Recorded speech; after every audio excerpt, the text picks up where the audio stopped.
in another beautiful, remote wilderness area in Kenya, the 2009 Rhino Charge event is off to a smashing start.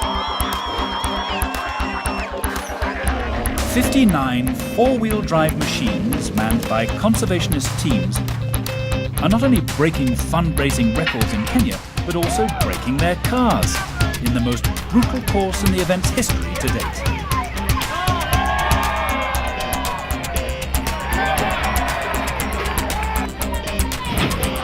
Spectators and entrants alike are thrilled by the daring antics of the Rhino Charge teams, who'll do almost anything to raise money for conservation. The Rhino Charge may be a purely fundraising event, but a hell-raising one nonetheless.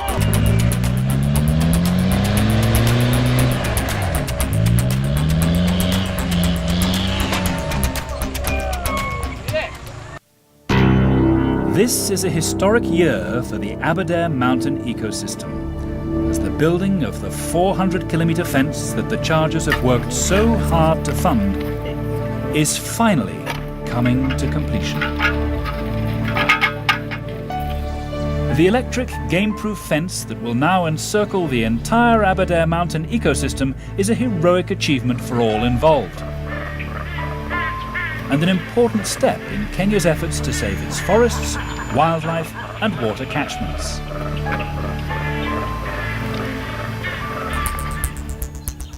This year's charge is being held at Mogoswok, near Lake Baringo in the Great Rift Valley, about 5 hours' drive north of Nairobi.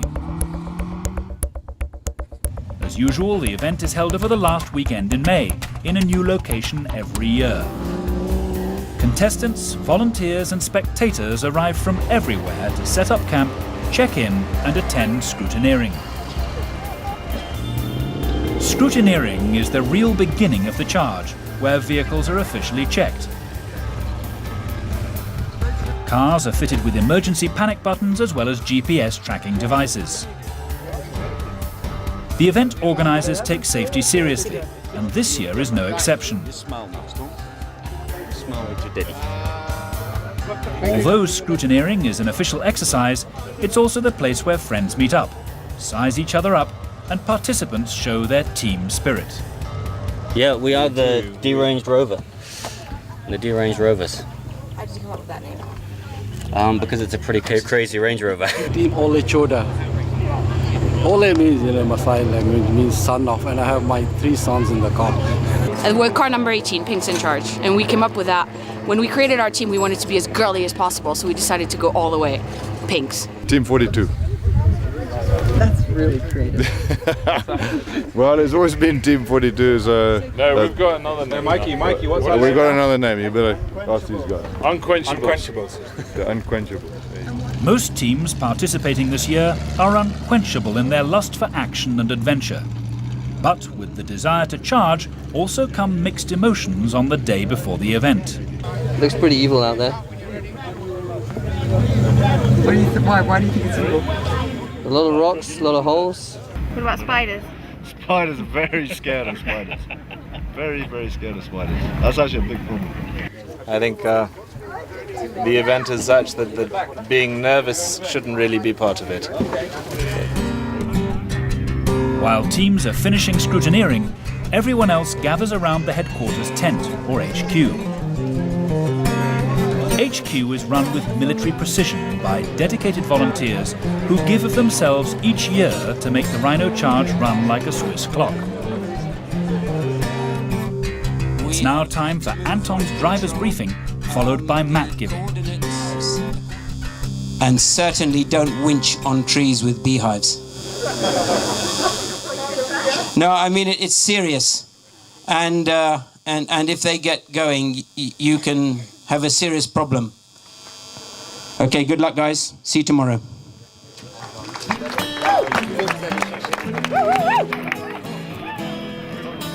Now that every team has a map, they're all doing the same thing at their own individual campsites, looking up the coordinates and planning their strategy. The object of the game is to find the shortest distance between each of this year's 12 checkpoints through some of Kenya's most formidable terrain.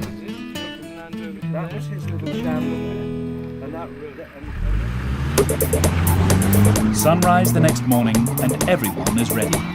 Competing vehicles draw lots for their starting positions and are officially led in convoy to their start checkpoints. It's a fine morning in Mogaswak. The bush looks friendly and benign. The chargers can only guess at the traps that lie ahead of them.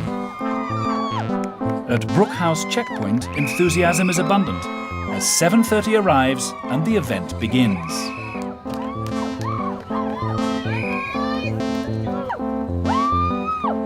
Each car has 10 hours to make it back to their starting position. It looks like a stiff competition and the drivers are all hyped up. Yeah, looking forward to see who's gonna win. Team 42 leaves their start checkpoint with their indicator on. 42 is a veteran team and multiple winner of the charge. They're back this year after taking a break. This team has a system that really works. And they're big and strong enough to move whatever annoys them out of their way. No time to worry about little things like scorpions. This team is a moving machine. But their car is a bit neurotic this morning.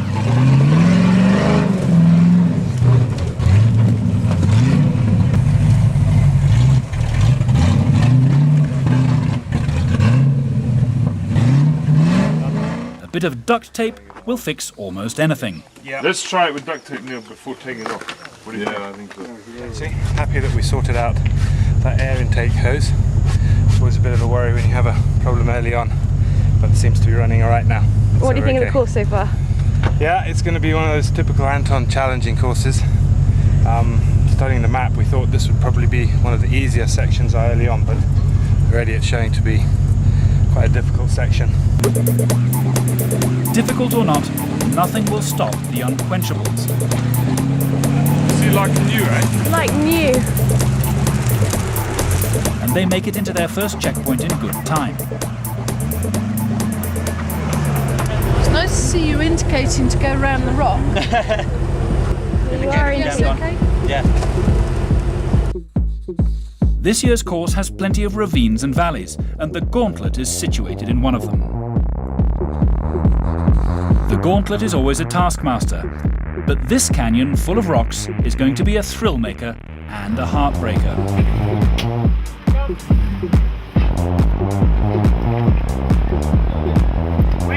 The first car to attempt it is number 44. But doesn't make it very far before getting stuck. Coming up right behind them is car 13. What's your strategy? Just to get there. We'll drive over this car. Go drive over this car. I'm just wondering if we're going to get stuck behind this car for ages. Car 44 is causing a morning traffic jam. What's your plan? Oh, I don't know. Maybe get a takeaway. Other cars are also showing up in the canyon, and now the pressure is on. Luckily, waiting teams have the right spirit and pitch in to help get 44 out of the way.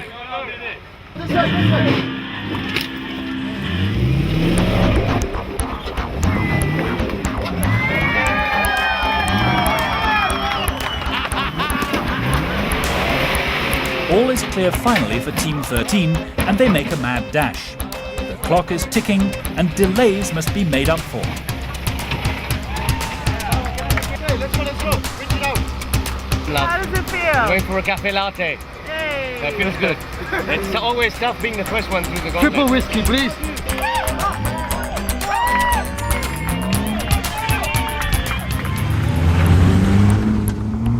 Meanwhile, on the northern side of the course, Pinks in charge are making good time as they come into the Vineyard Church checkpoint.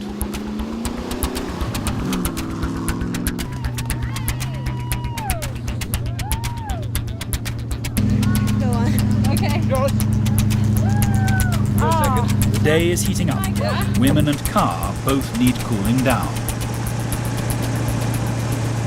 We got stuck for a while. We had a starter problem. So we were trying to winch ourselves out, which took a while. The winch wasn't working properly. And then luckily, the team came by and helped us out. 42, I think it was. Challenging. Challenging, but fun.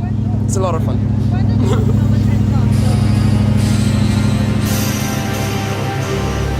Nearby at Land Rover checkpoint, car 48 is cleaning up their act a bit.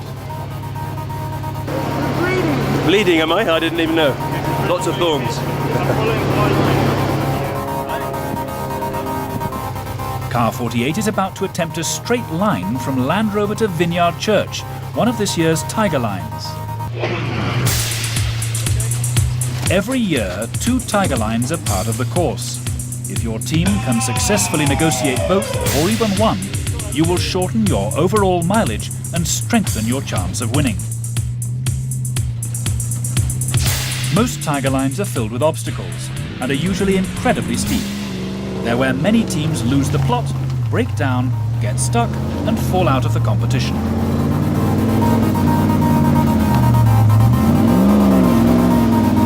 A Tiger Line attempt is always a gamble.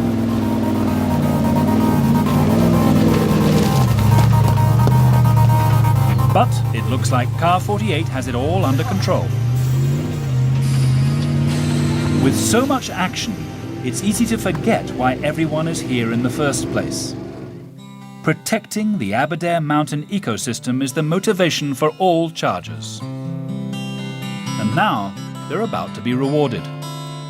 On August the 28th, 2009, the final post of the Aberdare fence was planted. And you photographed me, not these people. 100,000 I'm sorry. on the fence line, 100,000, of which 20,000 are in plastic. Yeah, okay. Thank you.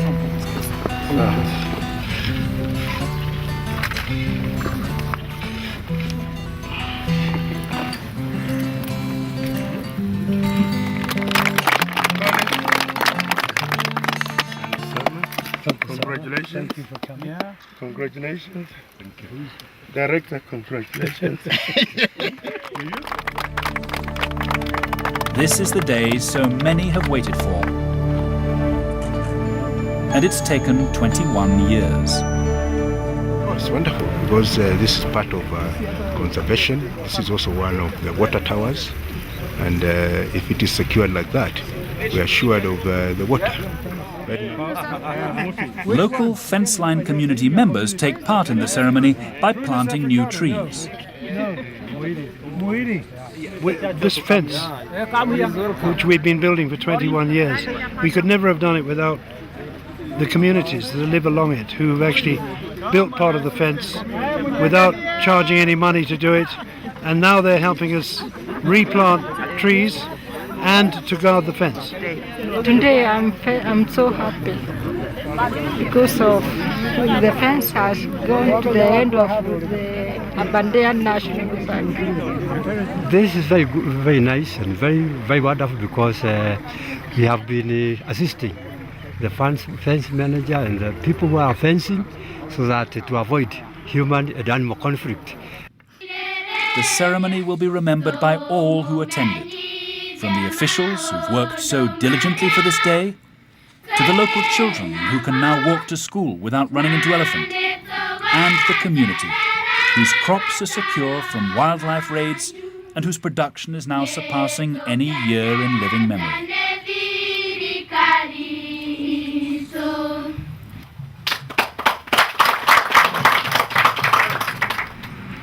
This is a historic moment for literally millions of Kenyans who are now benefiting from the stability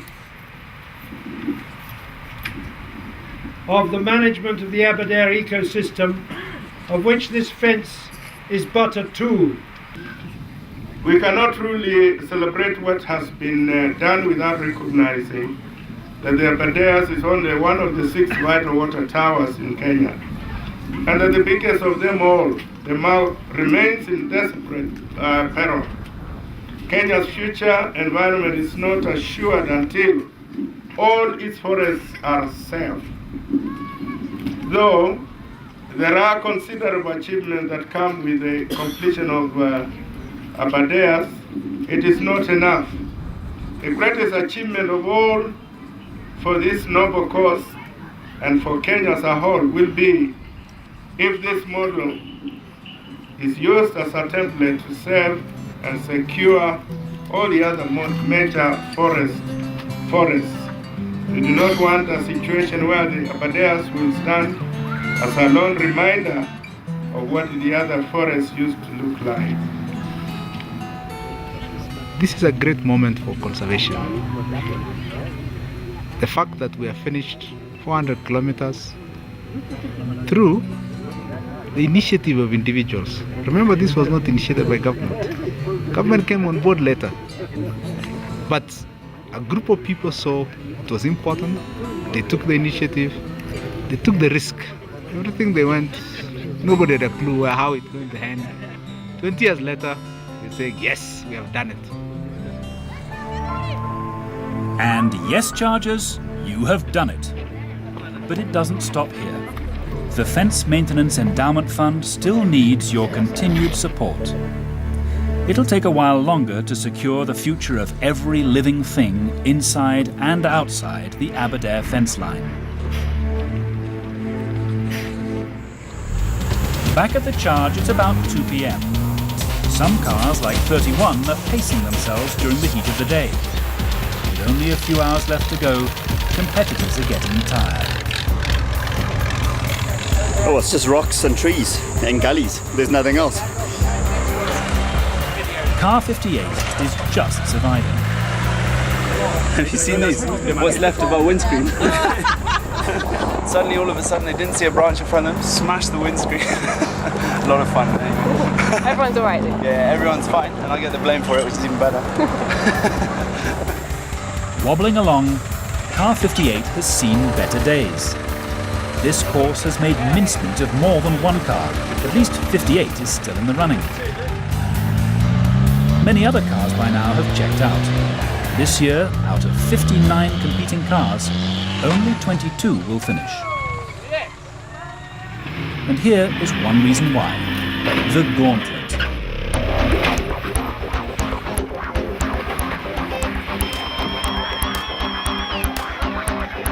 Good, hot.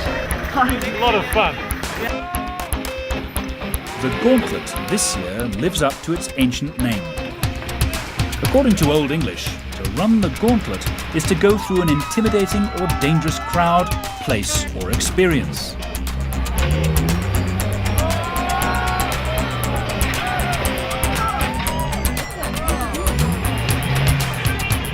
Well, we're not going to finish without brakes, so we just thought we'd go for the gauntlet.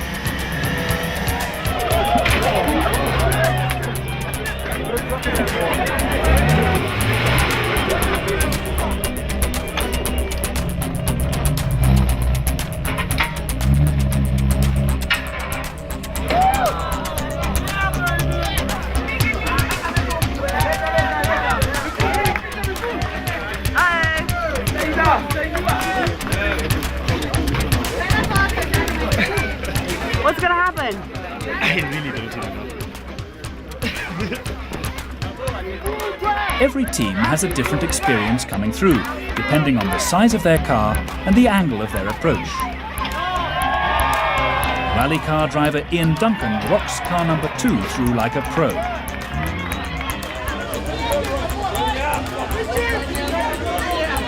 Car number 53 is not so lucky.